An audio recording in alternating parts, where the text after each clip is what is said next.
میں چاہوں گا کوئی میسج آپ عوام کے لیے ہماری جو دیکھ رہی ہے دینا چاہیں؟ بس عاصم صاحب میسج دیتے دیتے میں تھک گیا ہوں. بس صرف یہ کہوں گا کہ ویسے امت مسلمہ نے غزہ کے لیے کچھ کیا ہی نہیں ہے، لیکن کم سے کم غزہ کے میری بچوں کے نام پر دولت بنانا بھی بند کیا جائے. عاصم صاحب میری اطلاعات کے مطابق، انفارمیشن کے مطابق، اور الحمدللہ جو انفارمیشن دیتا ہوں ہمیشہ درست ثابت ہوتا ہے، 150 ارب روپے کی قریب ہے، 150 ارب کی قریب ہے جو پاکستان میں جمع ہوئے ہیں غزہ کے عوام کے نام پہ.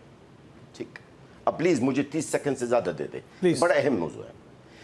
150 ارب سے زیادہ، تقریباً لگ بھگ 150 ارب روپے کا جو امداد جو جمع کیا گیا ہے پاکستان کے اندر، جس میں سے آپ کے سامنے غزہ کے عوام بھوک سے اور پیاس سے مرے کتنے لوگ ہیں وہ آپ کے سامنے. ٹھیک ہے، غزہ عوام کو 150 ارب میں سے کتنے ملے ہیں وہ آپ غزہ کے عوام سے پوچھیں. ٹھیک ہے، اس لیے میں گزارش ہی کرنا چاہتا ہوں، ابھی ایک نئی کمپین چل رہا ہے کہ ری بلڈ غزہ، آپ نے دیکھا ہوگا، یعنی غزہ نو تعمیر کے لیے. اور بھی کئی فاؤنڈیشنز ہیں، نام لینا نہیں چاہ رہا ہوں، وقت آئے گا تو نام بتاؤں گا انشاءاللہ. میں ان سے ایک سوال کرنا چاہتا ہوں، آپ جو غزہ نو تعمیر کرنے کے لیے آپ پیسے جمع کر رہے ہیں، مزید اور اربوں روپے آپ لوگوں نے جمع کیے ہیں، میں چیلنج کرتا ہوں ان کو چیلنج کرتا ہوں، یہ بچھا کے یہ نا چشمہ، یہ غزہ کے اندر بچھا کے دکھائیں. غزہ نو تعمیر کے لیے سمنٹ، بجری، سریا، مشینری کہاں سے آپ لے کے جا رہے ہیں؟ کیوں اس معصوم عوام، عظیم عوام، پاکستانی عوام کو آپ بیوقوف بنانے کی کوشش کر رہے ہیں؟ بند کر دو یہ حرام پیسہ، شہداء کی خون پر، شہداء کی لاش پر پیسہ جمع کرنا بند کر دے، بہتر ہے. آخر میں آپ کو اللہ کے سامنے مر کے جواب دینا اللہ کے سامنے.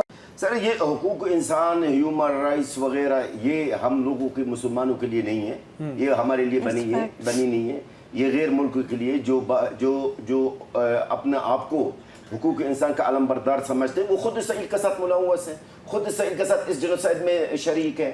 تو میرے خیال میں مجرم سے کوئی انصاف کا توقع کرنا نہیں چاہیے، کیونکہ یہ خود ملوث اسرائیل کے ساتھ ہے، خود اسرائیل کے ساتھ شریک ہے. اسرائیل اکیلا نہیں لڑ رہا ہے، یقین کریں، میں آپ کو بتاؤں، اگر اسرائیل کو سپورٹ نہ ملتا، یہ بات یاد رکھیے میری، اگر اسرائیل کو مغربی طاقتوں سے سپورٹ نہ ملتا تو یہ اسرائیل جو آپ کی اسرائیل ہے، یہ 4 دن بھی نہیں ہمارے جنگجو کا سامنے بالکل 4 دن سے بھی زیادہ نہیں لگا سکتے، یقین کریں آپ. اچھا، ساتھ میں آپ کو یہ بھی بتا دوں، ہیومن رائٹس ہو یا OIC ہو یا اقوام متحدہ محترم، ہم ہیں لاوارث. ہم کیا ہے؟ لاوارث. غزہ کے جو عوام مسلمان کلمہ گو بھائی آپ کے اور آپ کے ناظرین کا، ہم ہیں لاوارث، ہمارے پیچھے اللہ کے سوا کوئی بھی نہیں ہے. آپ کل دیکھ لیں، امریکہ نے 3-4 دن سے یمن کے اوپر لگاتار حملے کیوں؟ اسرائیل کی خاطر. یمن نے تو امریکہ کو کوئی نقصان تو نہیں دیا نا، لیکن اسرائیل کا وارث تو نکلا نا امریکہ، جو یمن کے اوپر حملہ بے حملہ کر رہا.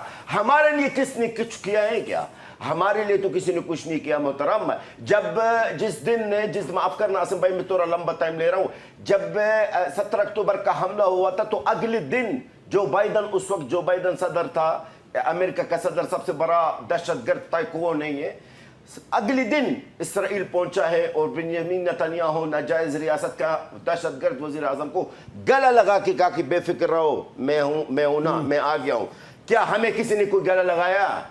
ہمیں کسی نے کوئی ایک لفظ کہا؟ ہمیں کسی نے ایک گھٹ پانی پہنچا دیا؟ کچھ بھی نہیں ہے. مسلمانوں کو سر جھکانا چاہیے غزہ کے عوام کے سامنے. اپنا آپ کو مسلمان کہلانے کا لائق نہیں ہے. یقیناً جو لاوارث ہوتا، یتیم ہوتا، تو اس کے ساتھ یہی ہوتا. اگر ہمارے مسلمان واقعی میں مسلمان ہوتے ہیں، اگر ہمارے مسلمان رسول اکرم صلی اللہ علیہ وسلم کے حدیث کو مانتے ہیں، جو مسلمان ایک جسم کا مانند ہے، ہم ان کی نظر میں اس جسم کا حصہ بھی ہے کہ نہیں ہے؟ ہم اس جسم کا حصہ ہے یا نہیں ہے؟ غزہ کے جو عوام ہے، ہمیں موت کے لیے چھوڑ دیا، ہمیں تباہی کے لیے چھوڑ دیا، ہمارے بچوں کو ٹکڑوں کرنے کے لیے چھوڑ دیا، اور آپ لوگ عیش کر رہے ہو. کرو،